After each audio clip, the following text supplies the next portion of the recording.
Ahead of the vote, electoral officials and international observers said they're hopeful that all will go smoothly. Absolutely, we have no choice. Our job is just that, to ensure that we organize and execute elections that will be free, fair, and transparent. And not only that, and that will be acceptable to the people of Liberia.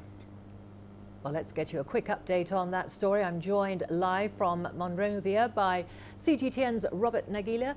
Robert, people have started voting now. From what you've seen, how are things going? A very good afternoon to you from the Liberian capital of Monrovia. Well, from most of the polling stations that we've visited, we understand that voting began at 8 o'clock on the dot as it was meant to. And from those that we've spoken to, they say that voting has been very, very smooth. They say that there have been little to no problems at all. They say that the process has been very, very quick.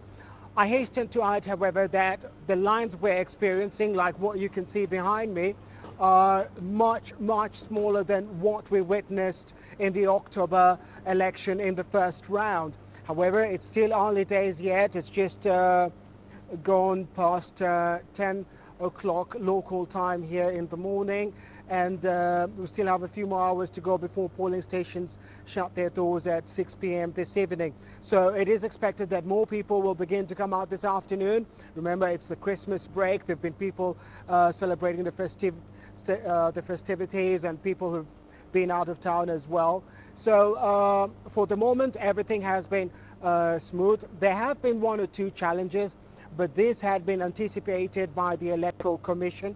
We did speak to the Electoral Commission chairman yesterday, and he talked us through people basically going to the wrong streams at a polling station and not able to find their names. And he did say that they had anticipated this particular challenge and put in additional staff to assist voters who were lost on the lines or went to the wrong streams. So that's what we're seeing at this particular moment, but so far so good. It's been very, very smooth.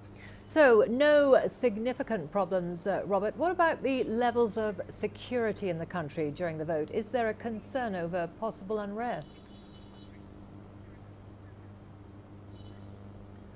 Well, I'll be very honest with you.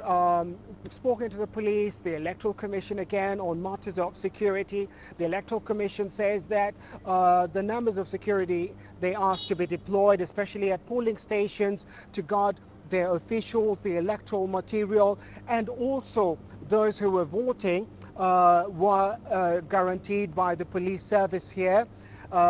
As yet, we've not seen any incidences worthy of reporting in terms of at the polling stations themselves. So it's been very, very smooth. Now, in the first round, there had been major concerns about security during the vote process itself. This time around, there doesn't seem to be that much of a worry, and if it is, then it's not coming up to the surface. Now, part of the reason why there were quite a few concerns on security the first time, this is the first peaceful transition of power in Liberia in the last 70 years. So you can understand, and especially coming from that devastating civil war, you can understand why there were concerns around security. But that having gone on so well and into this particular process, everything at the moment seems to be very, very calm. We've got a couple of security officials, police officers here.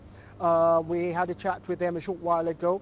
No incidents to report as yet. People are very enthusiastic. What we're waiting for is to see if the turnout will be much higher. Remember, in the first round, it was about 72–73%. I doubt it will get to that number this time around, but we'll wait to see. Okay, Robert Nagila there. Thank you very much for that update. CGTN's Robert in Monrovia, capital of Liberia there.